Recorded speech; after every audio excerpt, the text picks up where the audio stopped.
Selamat malam sahabat Sobo. Kali ini kita sedang berada di Museum Ronggowarsito. Nah, kali ini kita sedang mengikuti event yaitu Dolan Museum di tahun 2023. Museumnya betul sekali Arman. Kita sekarang berada di Museum Ronggowarsito Semarang. Wih, gede banget. Kita apa tuh? Hehehe, ada yang lebih seru lagi nih.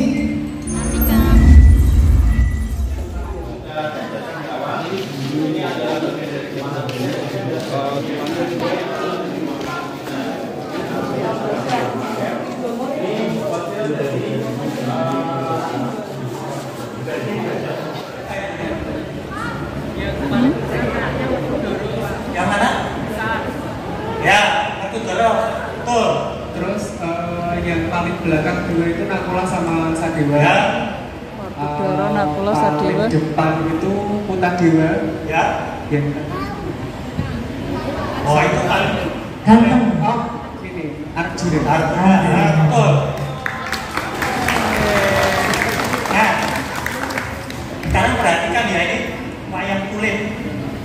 Lihat postur tubuhnya, itu bisa dibedakan.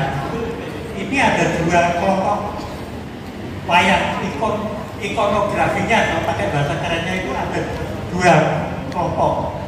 Itu ada yang kelompok alusan dan ada yang kelompok gagahan. Kira-kira yang gagahan yang siapa? Tadi yang gagahan itu Bimo tinggi besar, kakinya jangkar, itu gagahan. Yang berikutnya itu alusan, badannya itu tidak terlalu tinggi, ramping, langsing, kakinya juga tidak jangkar lebar. Tapi bisa dibedakan juga, ada yang luruh itu kepalanya tunduk, itu ada yang banyak kepalanya agak mendongak. Tapi mendongak itu macam-macam, ada yang sedang, ada yang naik ke atas. Itu menunjukkan orang yang lebih apa ya, ekstrovert, lebih kalau ngomong ya cepat. Kalau yang tunduk itu kalau ngomong pelan, tenang. Nah, yang gagah itu ya gagah. Nah, sekarang tadi kita lihat yang pertama tadi apa? Superhero loh. Tadi Anda perhatikan ya, superhero itu kalau tolong yang kembali ke yang awal. Nah, superhero itu Anda perhatikan postur tubuhnya seperti apa? Ya, gagah semua. Bahkan yang cewek pun kelihatan tegap gitu. Ada ciri yang sama juga. Pakai kostum. Kostum kalau dilihat dalam konteks cerita itu superhero, kostum mereka itu bukan kostum yang dipakai sehari-hari. Kalau dia misalnya kostum itu jalan ke sini, kita tetap pasti akan ngapain gitu. Nah, kembali ke kita wayang. Wayang itu mungkin kalau kita lihat kostumnya, ya kalau zaman sekarang nggak cocok. Tapi kalau dalam konteks wayang, semua wayang itu pakaiannya ya mirip-mirip itu.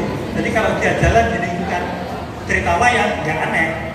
Tapi kalau superhero, dalam konteks cerita Superman itu ada di kota, di Amerika sana. Ini orangnya pakai, ya biasa pakai, tiba-tiba ada Superman muncul atau Batman. Ya, aneh. Tapi namanya superhero boleh lah, pertanyaan aneh gitu ya. Oke, lanjut. Nah, sekarang di Indonesia, di Jawa, karena pengaruh superhero Amerika tadi, ini tokoh wayang yang sama seperti wayang kulit tadi, tapi sudah didandani, sudah dirombak seperti halnya superhero. Kita lihat ya karena mau Bimo masih tetap lebih gede, tapi yang lain itu sama juga, badannya juga cetar semua. Itu tidak sesuai dengan tadi yang ada halus, ada gagah dan sebagainya. Nah, lanjut lagi, ini juga Pandowo ini sulit membedakan mana yang Yudhistira, mana yang Nakula, mana Sadewa. kekar-kekar yang bisa dibedakan mungkin hanya Bimo, karena itu pengaruh sekarang kita ini terpengaruh superhero Amerika terutama. Nah, sekarang kita lihat kalau di wayang kulit, nah ini siapa tadi? Apa? Markodoro, ya bener gue. Kok tak kayak dia tapi balik. Itu Markodoro Bimo. Kalau di wayang orang seperti itu nanti bisa kita lihat seperti itu. Badannya ketar gagah, besar. Karena dia memang wayang jenis gagah. Tapi Kurawa yang melihat, wah ini orang ini sakti, bisa dimanfaatkan, dirangkul, diangkat jadi adipati atau raja. Dia berterima kasih, berutang budi pada Kurawa, sehingga pada waktu Baratayuda dia tetap memihak Kurawa padahal dia tahu Kurawa salah. Ini moralitas dia adalah bahwa saya sudah diangkat derajat saya oleh Kurawa dan saya setia pada mereka. Walaupun itu saya musuh dengan keluarga tiri, saudara tiri saya, dan saya membela yang tidak benar. Tapi dia tetap ini sehingga akhirnya meninggal, mati di pertempuran, mati karena bertempur melawan saudara tirinya yaitu Arjuna. Jadi tragis.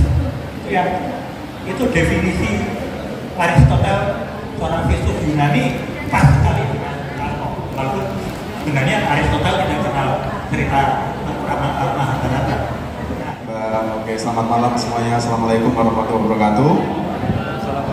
Baik, tadi sudah dijelaskan terkait wayang kulit dan segala aspek budaya dan tradisi di sekitarnya. Kali ini agak beda. Ini mungkin yang tadi sudah disinggung oleh Pak Cahyono, yaitu perihal wayang kreasi baru. Oke, namanya wayang tenda. Seperti yang tadi saya sebutkan, wayang tenda itu adalah bermain wayang di dalam tenda ya teman-teman semua. Oke, next semua, next mas, scroll ke bawah. Oke, ini awal mulanya, itu mungkin hurufnya kecil-kecil ya teman-teman. Namun wayang tenda ini sebenarnya foundernya ada dua, yaitu saya dan Mas Vicky. Ini dari tahun 2009. Jadi kami itu saya dan Mas Vicky nggak ada basic seni tradisi, kami nggak paham wayang. Kalau nonton wayang kulit, nonton ketoprak dan pertunjukan tradisional itu kami hobinya. Nah, yang kami pinjam dari seni tradisi itu adalah spirit dan konsepnya. Nah, kebetulan saat itu kami itu masih kuliah di Fakultas Sastra UNIP, sekarang Fakultas Ilmu Budaya. Mas Vicky itu hobinya naik gunung dan kami berdua juga bagian dari kelompok teater di kampus. Nah, ketika akhirnya kami butuh untuk berkreasi di wilayah pengucapan seni yang baru, kami akhirnya memilih wayang. Kenapa kok wayang tenda? Ya karena kami suka camping, suka naik gunung dan lain sebagainya. Adik-adik semua pernah nggak camping, berkemah, terus malam-malam saling cerita di dalam tenda, terus main bayang-bayang? Nah, kira-kira konsepnya seperti itu. Nah, terus bentuknya seperti apa?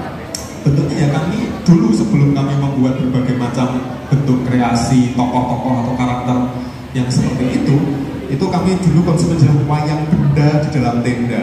Jadi pernah nggak adik-adik bermain kayak ini terus nah semuanya apa yang kita pegang itu bisa dimainkan, diwayangkan ya, asal ada kelir layarnya, asal ada tata cahayanya dan muncullah sebuah bayangan, tinggal kita memberikan aspek cerita atau narasi di dalamnya. Oke, next. Nah, konsep kunjungnya seperti ini. Nah, ini yang kita sebut Mas Vicky. Orangnya silahkan dicari di sekitar sini. Kalau ketemu nanti diberi hadiah oleh Mas Vicky sendiri, ya. Silahkan dicari. Nah, itu. Jadi ada yang memainkan wayang di dalam tenda. Terus di luar tenda nanti ada troubadour atau narator yang melancarkan atau memberi narasi untuk pertunjukannya. Intinya itu sih teman-teman semua. Jadi wayang tenda itu adalah suatu wayang kreasi baru, di mana ini dibuat secara tidak sengaja, namun secara proses ini akhirnya berkembang sedemikian rupa dengan memanfaatkan apa yang ada di sekitar. Alat-alatnya bisa macam-macam, bisa ditemui di sekitar rumah, dari sedotan, dari mika, dari plastik dan lain sebagainya. Cukup dengan lem dan gunting kita bisa membuat berbagai macam bentuk wayang sesuai keinginan. Tinggal bagaimana nanti memainkannya sedemikian rupa. Pokoknya asal kondisi itu memungkinkan munculnya cahaya dan munculnya bayangan, wayang tenda itu bisa dimainkan dimanapun, kapanpun. Begitu saja, terima kasih, selamat malam, assalamualaikum warahmatullahi wabarakatuh. Saya bukannya nih Pak, saya pengen sharing aja. Ya. Saya ini kan berarti sedang juga membimbing skripsi dan tesis sekitar 30-an. 30 skripsi dan tesis tentang wayang. Kemudian pertanyaan yang paling sering ditanyakan kepada saya itu seperti ini. Mas, bagaimana supaya wayang itu dikenal generasi muda? Ada yang tesisnya tentang wayang? Atau akan mengambil judul tentang wayang? Sebentar Mbak, saya belum selesai. Oh, sih belum. Jangan habis gigit nyamuk ya Mbak? Habis kegigit nyamuk ya? Gatel soalnya. Jadi gini, teman-teman yang pada skripsi dan tesis saya itu, pertanyaan paling umum itu seperti itu Mas, Mbak. Mas Aryo, apa sih bagaimana caranya supaya wayang itu bisa dikenal oleh generasi muda? Siap. Jawaban saya apa itu? Sangat tegas Pak. Pertanyaan itu saya balik kepada penanya. Kamu sudah melakukan apa untuk wayang? Oke. Seperti itu. Makanya melestarikan wayang itu tidak harus jadi dalang. Melestarikan wayang itu tidak harus dengan jadi sinden, jadi pengrawit, tapi dengan nonton wayang itu juga termasuk melestarikan kebudayaan. Makanya yang sudah dicontoh teman-teman di sini itu termasuk dalam pelestarian wayang. Dalam rangka melestarikan. Gimana? Saya suruh apa? Aman Bapak. Silakan. Saya suruh apa kok aman-aman? Jadi kan grogi ya Mbak dengan saya ya Mbak. Ini mau menyampaikan atau menghibur hadirin yang di sini dengan wayang apa Bapak? Oke, baik. Di sini konsepnya adalah wayang santri. Wayang santri. Wayang santri ini berkembang di daerah Tegal dan sekitarnya. Ya. Kenapa daerah ini bisa berkembang? Padahal daerah Tegal, Karesidenan Pekalongan sampai Batang itu punya wayang golek klasik yang namanya wayang golek Jepang. Oh. Wayang santri ini sebenarnya wayang golek, tapi dengan konsep-konsep dunia kesantrian, Mbak. Wayang itu medianya, santri itu tempat untuk menggali nilai-nilainya. Siap. Di Lala, di Tegal dan sekitarnya itu banyak sekali komunitas-komunitas sarungan, kaum-kaum santri itu iklimnya iklim seperti itu. Akhirnya berkembang seperti itu. Wayang santri.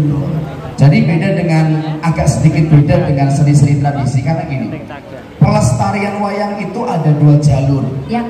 Yang pertama itu jalur pelestarian wayang yang melestarikan pakem, yang melestarikan lakon-lakon kuno, pokoknya pakem lah. Yang kedua adalah pelestarian dan pengembangan wayang, di mana dilakukan supaya orang-orang awam yang belum suka wayang bisa suka wayang. Contohnya wayang santri dan wayang tenda yang dilakukan oleh Mas Bima. Dan kedua pelestarian ini, kedua pengembangan ini harus berjalan bersama seperti rel kereta api, Mbak. Gak berpisah tapi gak bisa terpisahkan, seperti hatiku dan hatimu. Iya. Kalau jawab lagu itu gini, gitu ya Bapak ya. Kalau ada lagu itu, apa itu lagunya? Kowe ngiwa aku dengan si penting maju bareng. Oh ini. Nah, kalau begitu penasaran dengan apa yang mau disajikan oleh Bopo? Oh Mas. Sebelumnya kita beri apresiasi dulu. Di sana ada Mas Jati Nugroho, putra dalang kondang Ki Joko dan beliau juga dalang. Mas Jati sekali ya. Senior saya itu. Siapa sudah penasaran? Siapa yang sudah penasaran? Yang sudah penasaran teriakan aku. Ya, kita berikan tepuk tangan untuk Mas Harry dengan wayang Wayang santri. MC-nya gimana sih? Langsung. Enggak mau menemani saya, Mbak? Kenapa, Bobo? Enggak mau menemani saya. Saya temani sampai jam pagi nanti, boleh? Kalau menemani menjalani masa depan gimana? Aduh, saya tidak masuk dalam wayang ya, Bobo. Oke, terima kasih. Sekali lagi mari kita beri tepuk tangan untuk Ki Aryo Entusus.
Assalamualaikum, Waalaikumsalam warahmatullahi wabarakatuh.